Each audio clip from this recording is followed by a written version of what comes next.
सूत्रसंचालन जे करत आहेत ते अशोक बांबुळकरजी,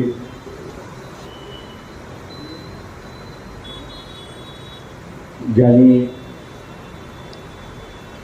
सार्वजनिक उद्योगाच्या खाजगीकरणाचा आर्थिक आणि सामाजिक परिणाम याच्याबद्दलची असणारी जी भूमिका मांडणारे प्राध्यापक प्रभाकर बलवलेजी, त्याच्यानंतर प्राध्यापक गौतम कांबळे. जाता जाता गौतम कांबळेने मी बोलणार आहे म्हणून असं सांगितलं, मी अध्यक्ष म्हणून. तेव्हा अध्यक्ष करायचं, दोघांचे आभार मानायचं, निघून जायचं असं मी ठरवलं.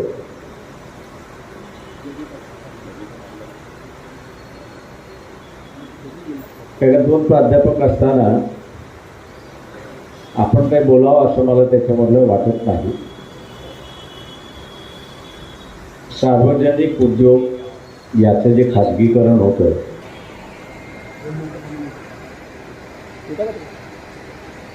'80 साली ह्या चळवळीचा ज्यावेळेस एक भाग होण्याचा प्रयत्न झाला,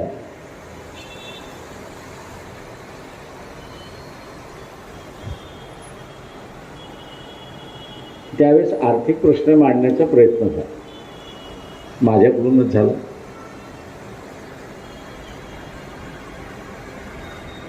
पण दुर्दैवाने अर्थकारणाचा आणि आंबेडकरवाद्यांचं, तुम्ही जातीचा प्रश्न मांडत नाही,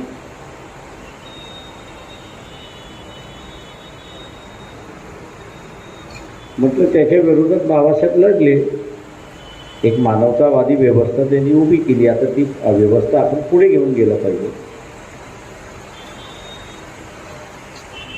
तर मी एकाला असताना म्हटलं की इंग्रजीमध्ये ज्याला आपण पॅरामीटर म्हणतो किंवा साध्या सोध्या शब्दामध्ये मराठीत म्हणायचं म्हटलं तर मापदंड. त्या जात व्यवस्थेमध्ये मापदंड आलाय हे बघण्याची असणारी काही मोजपट्टी मापदंड असा आहे. तो असं म्हणाला की हा काय प्रश्न.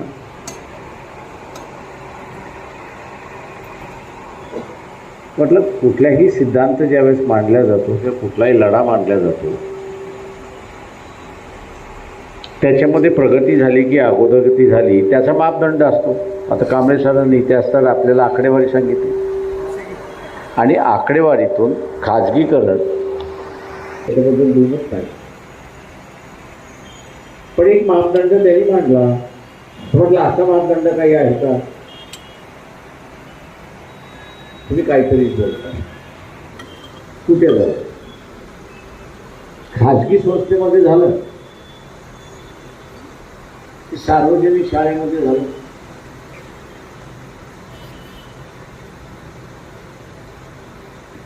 जे काही उत्तर असेल त्या उत्तरावरती मग आपण असताना तपासावं स्वतःला की माझ्या मुलाला मी सार्वजनिक ह्याच्यामध्ये घातलं की खाजगी ह्याच्यामध्ये घातलं.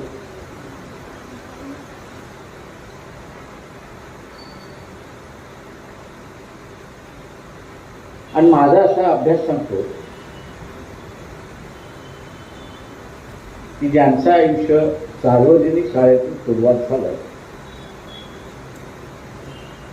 आणि फार चांगल्या चांगल्या पदावरती गेले, हुशार निघाले, जुडाव पटवतो,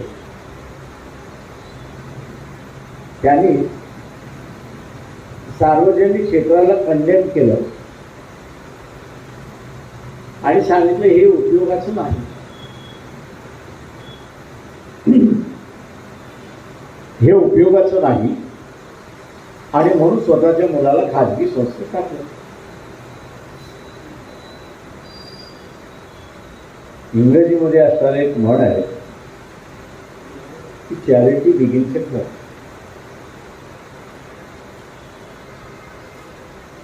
आज आपण असणारं आपल्या मुलाला खाजगी संस्थेमध्ये शिकायला घातल्यानंतर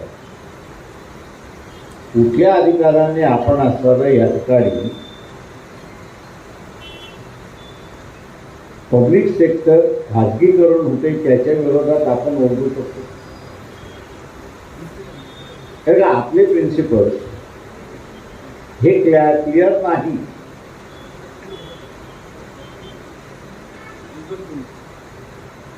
आणि स्वतःचेच प्रिन्सिपल क्लिअर नसल्यामुळे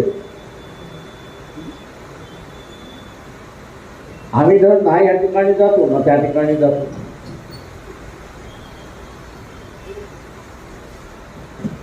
आम्ही पब्लिक सेक्टर जातोय तर त्याचं लिंकअप कुठे आपण करतो तर दुर्दैवाने आरक्षणाकडे जोडतो. की पब्लिक सेक्टर समजलं की आरक्षण गेलं की माझे चांगले दिवस संपले.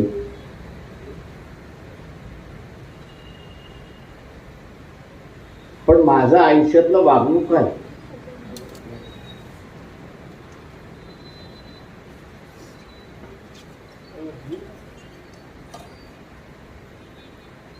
याचा आपण कधीच विचार केला?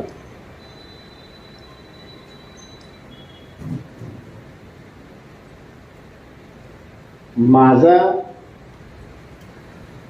उत्कर्ष हा जर सार्वजनिक क्षेत्रातून होणार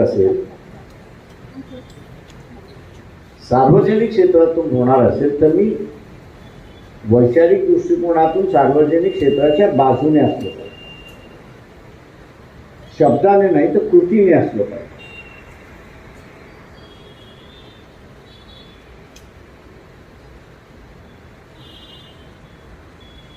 आणि कृतीने तर अजिबात दिसत नाही.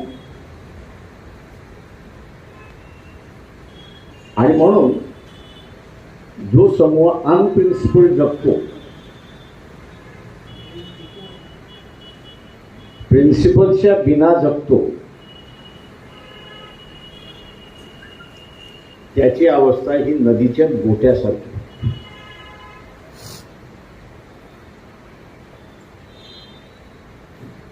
मी नदीच्या गोट्यासाठी याच्यासाठी म्हणतोय की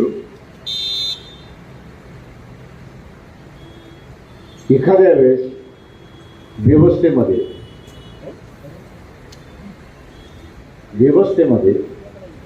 सार्वजनिक क्षेत्राच्या बाजूने असेल, एखाद्या वेळेस तो सार्वजनिक क्षेत्राच्या बाजूने नसेल. पण मुळात माझं म्हणणं असं आहे की ज्याचा उल्लेख इथे असताना प्राध्यापक प्रभाकर डोळे यांनी असा केला, बडोळेंनी या ठिकाणी केला, आणि नंतर डॉक्टर गौतम कांबळे यांनी असं केला स्टेट्स अँड मायनॉरिटीज मधला.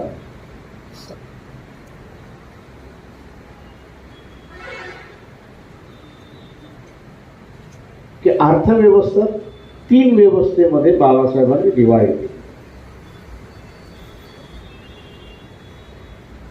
एक इसेन्शियल, नेसेसरी आणि ॲन्सिलरी. याच्या पाठीमागचं कारण काय?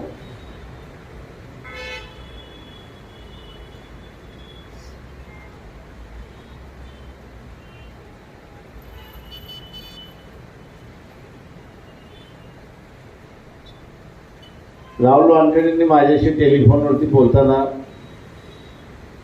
डॉक्टर आंबेडकर इकॉनॉमी असा आपण असणारा विषय घेऊ. मी त्याला होय म्हटलं मला ॲटलिस्ट अमृत हुसेन हे असं म्हणतात की doctor Ambedkar is my father of my economy.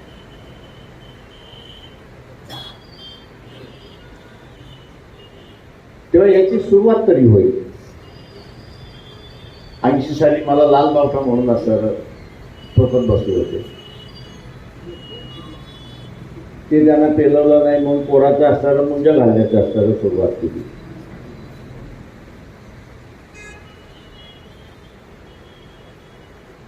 तुम्ही एका जजला बोलवलं. ते जजला असताना विचारलं तुला अलोमा आणि प्रति अलोमा हे माहिती आहे का? तुला काय प्रश्न विचारताय? म्हटलं तुम्ही जजमेंट देताय आणि तुम्ही म्हटलं प्रचारही करताय, म्हणून म्हटलं विचारलं तुम्हाला.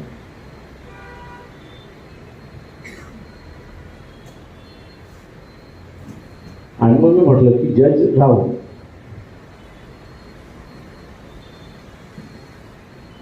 आघाडी राहण्यात फार वाईट आहे म्हटलं होतं. मला प्रचार करायला फार चांगलं लागत असेल, पण तुमच्याबद्दल जे काही मत आहे आणि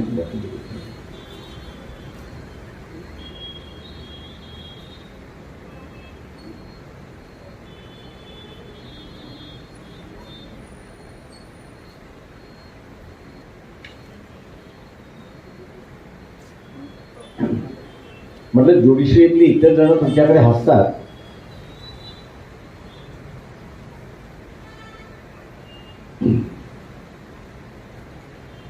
ते म्हटलं असं करू नका. अनेक जणांचं त्या जजची अवस्था जी आहे ती आपली अवस्था कबूल करायला आपल्याला आता हरकत नाही अशी असणारी परिस्थिती.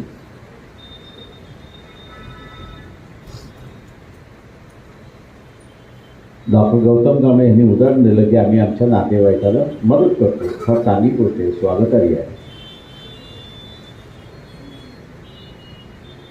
पण डॉक्टर कांबळे एक आपण असं विसरला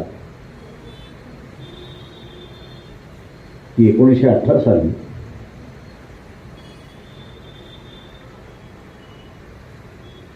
ब्रिटिशांचं फायनान्स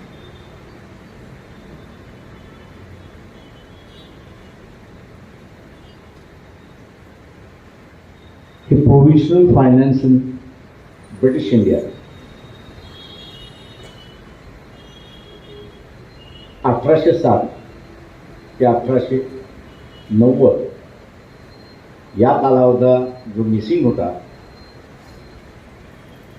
त्याचं बाबासाहेबांनी ॲनालिसिस केलं आणि ज्याला नंतर आपण कोडिफाय करू शकलो नाही ती त्या काळातली ब्रिटिशांची थिअरी ऑफ लूट, ज्याला मी असं दुसरं नाव देतो की थिअरी ऑफ लूट, की जी काही अर्थव्यवस्था केली त्या अर्थव्यवस्थेतून ब्रिटिशांनी भारताला कसं लुटलं,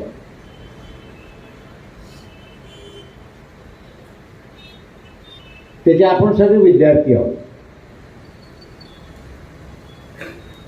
पण आपण प्रत्यक्षामध्ये ते अंमल केलं का? तर माझं म्हणणं नाही.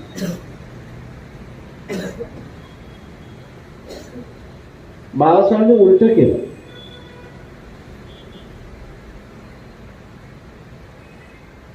ती थिअरी ऑफ लूट जी होती ब्रिटिश करत होते त्याला त्यांनी उलटी केली आणि उलटी करून आरक्षणाच्या माध्यमातून सरकारच्या तिजोरीवरती जो अधिकार नव्हता तो सरकारच्या तिजोरीवरती अधिकार आणला आणि शासनाचा सॅलराईज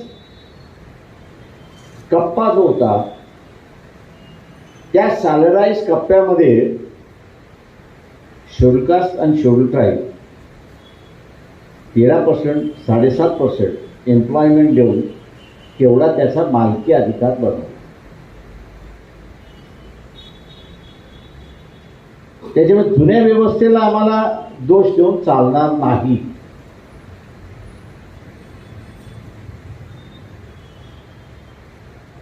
आणि दोष देऊन याच्यासाठी चालणार नाही कारण का 56 पासून 50 पासून असेल म्हणेल तर 90 पर्यंत खाजगीकरणाची सुरुवात होईपर्यंत सॅलराईज या हेडखाली 13% आणि 7.5% याचे आधी मालक होते.